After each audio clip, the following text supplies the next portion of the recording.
He's actually spent real time with them. Like, and he's sort of, I would say he's the blue-collar billionaire. And 15 years ago when I said it, people used to... Dude, just show this over and over again. Show this in Ohio and Trump will turn Ohio fucking blue, okay? Like, ain't nobody is looking at this and going, yeah, no, this is a winning ticket. Let's talk about Jedediah John Don Vance, a historically bad pick. Like, generational talent in just like sucking, okay? Sucking fucking couches, maybe dolphins, it seems, but also just absolutely being a pathetic figure that even people that know him best despise. Let's take a look. He does worse in his home region at minus 16 points than he does in the average of all polls, which is a minus 5-point net favorability rating. So the people who know him best, the region that knows him best, they like him even less.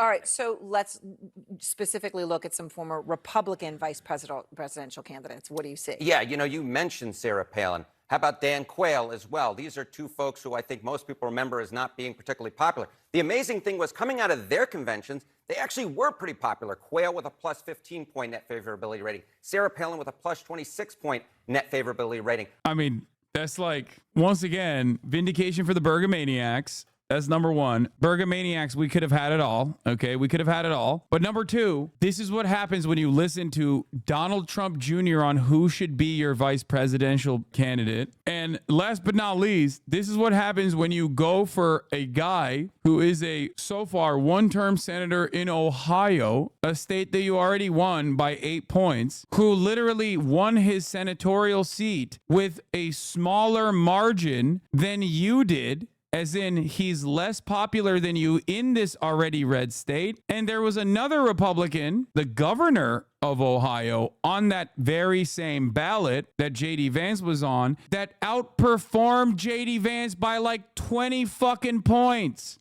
That is insane. Mike DeWine, who is obviously like a little bit more moderate on a lot of issues that matter to Ohioans, and that happens. But like Mike DeWine was outperforming Jedediah Vance by fucking 20 points, dude. Also, how could you not want this guy as your VP? This is what he ran on. Are you a racist? Do you hate Mexicans? The media calls us racist for wanting to build Trump's wall. They censor us, but it doesn't change the truth. Joe Biden's open border is killing Ohioans, with more illegal drugs and more Democrat voters pouring into this country. This issue is personal. I nearly lost my mother to the poison coming across our border. No child should grow up an orphan. I'm J.D. Vance, and I approve this message because whatever they call us, we will put America. I love this on so many fronts because like he wasn't even orphaned. He's acting like his mother died. Like, no, she didn't die actually. And also, she didn't get the fentanyl from undocumented migrants. Undocumented migrants play no role whatsoever on the trafficking of fentanyl, according to the Department of Homeland Security numbers. 90% of the drugs apprehended over the border are coming in through regular points of entry, and 91% of those apprehensions are conducted on American citizens. That's right. Actual card-carrying American citizens, not undocumented migrants at all. J.D. Vance's mother also was a nurse who was stealing prescription opioids from her own patients.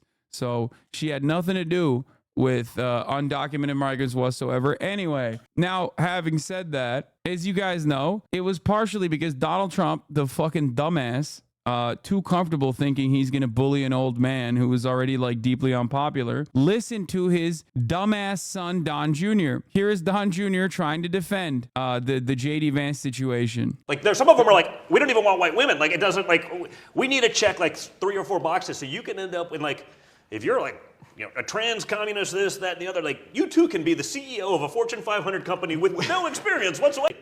He's actually spent real time with them. Like, and he's sort of, I would say he's the blue-collar billionaire. And 15 years ago when I said it, people used to... Dude, just show this over and over again. Show this in Ohio and Trump will turn Ohio fucking blue, okay? Like, ain't nobody is looking at this and going, yeah, no, this is a winning ticket. No Riz. When I say they're weird, this is what I mean, bro. They are fucking gross. They are so gross that it's getting to a point where even other equally gross voters are like, oh, God, I don't want to be associated with that. Shit all over me. Like, what are you talking about? I'm like, you don't understand. And now they understand. What the borders are, wrote the article. It wasn't even like it was the same publication. It was the same journalist. I'm like, this you? Like, to literally save democracy, because it's literally at risk, JD. That's why I keep Yeah, they're besties. They love each other. You could tell, bro. Look at them. They're having so much fun together. Not a care in the world. You know what I mean? I don't know. Seems like it should be illegal I'm to me. reasonably fast. If you see me on Twitter, like I'll get out a mean tweet in seconds. Right. No, I'll get out a meme tweet in seconds, dude. Sick. That's what like a guy with an HVAC business is thinking about. Is like, I know I make jokes a lot, but like, dude, think about it. Think about like an average American Republican, okay? Like maybe a lot of you are probably living in blue states, so you see exactly this type of Republican, because deep blue districts, Republicans are exactly like this, the Groyper Republicans. But just like try to imagine, I don't know, try to imagine like your friend's dad or some shit who maybe owns like a catering business, or a guy who owns a ranch or some shit living in Texas. Like, I don't think that guy looks at this and goes, yeah, this is a winning message. Oh, this guy tweets really fast. I love that. I love how fast he tweets. I don't think I'm going through a checkout process 7,000 times or whatever the statistic. It's over and over again. I mean, even if they're journey very average at best at what they're doing, of course, they thought of themselves as the elites, and yet none of these guys are AI... exactly. They all copy everyone. The Marines thing. I'll sit behind a desk for a year or two.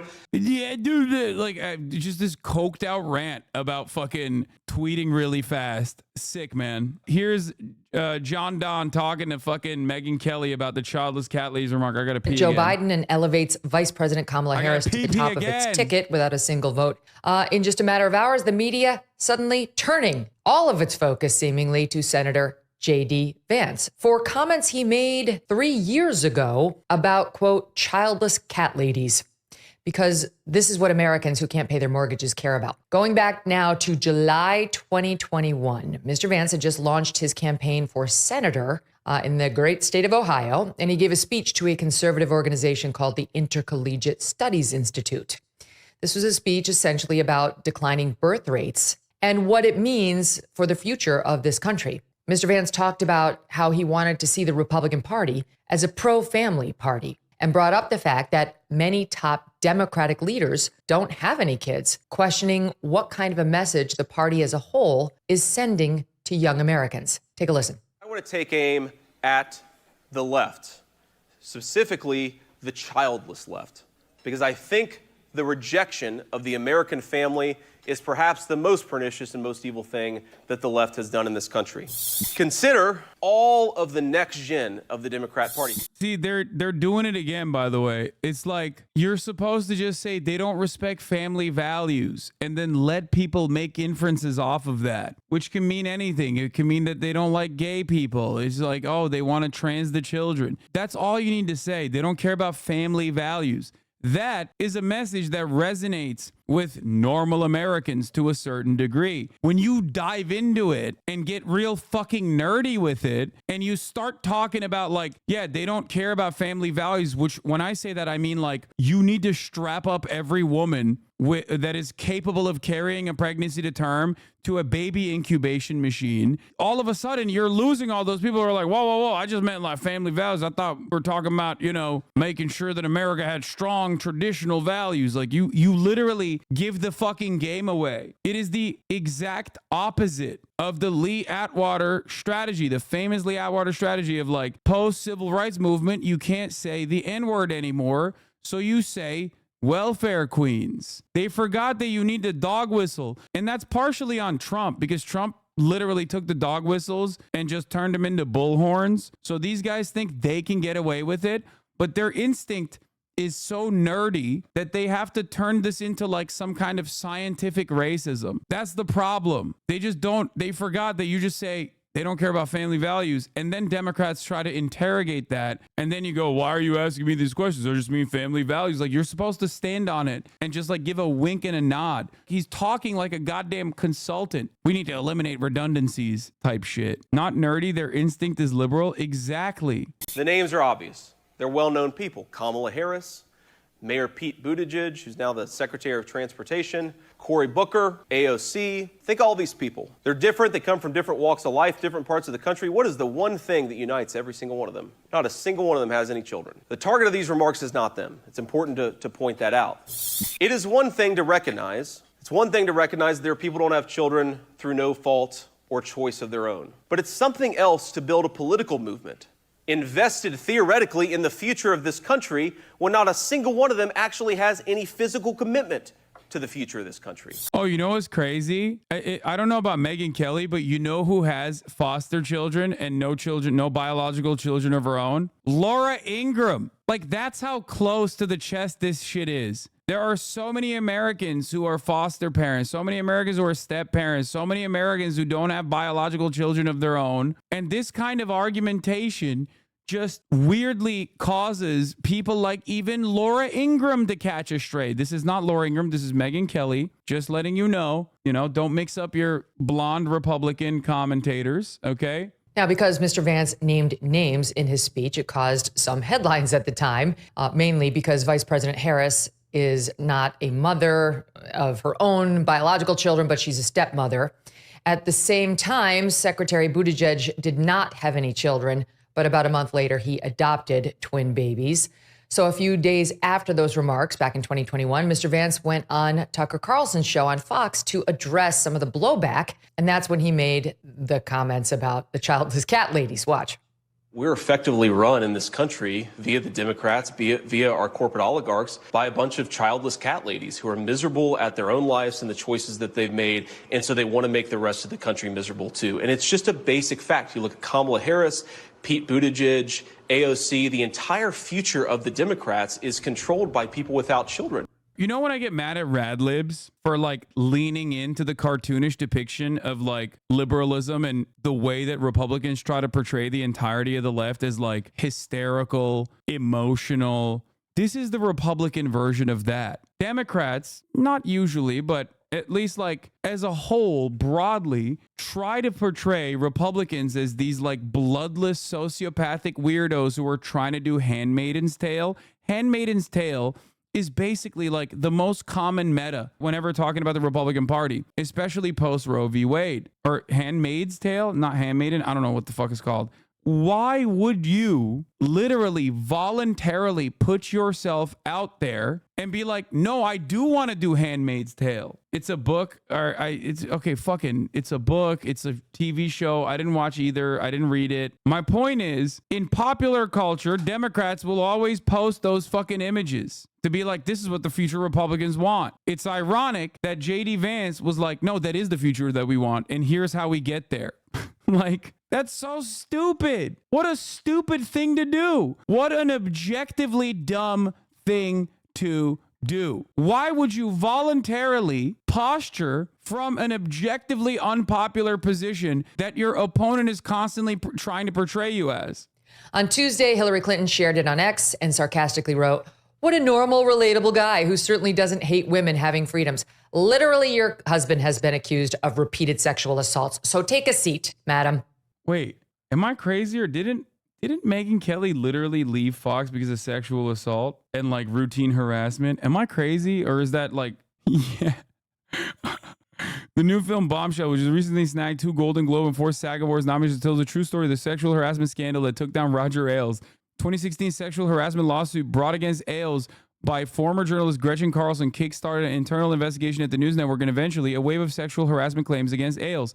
Megyn Kelly, at the time the rising star of the network, was among the women to report experiencing harassment at the hands of the network in total. Why is that a no? She wasn't saying sexual assault is good or something? No, she's personally talking about defending the Republican Party on women's rights issues. You think that this is not contextually important? Do you think that this doesn't play a role? Like, if you're running around defending the Republican Party specifically on the issue of like women's reproductive rights or any kind of women's rights issues, if you're trying to defend the Republican position, telling a woman to shut the fuck up about JD Vance because of her husband, okay, that's kind of a weird position to land on, considering that you literally left Fox News because you were, a victim to sexual harassment. It's weird to run cover for the ideology that has personally harmed you.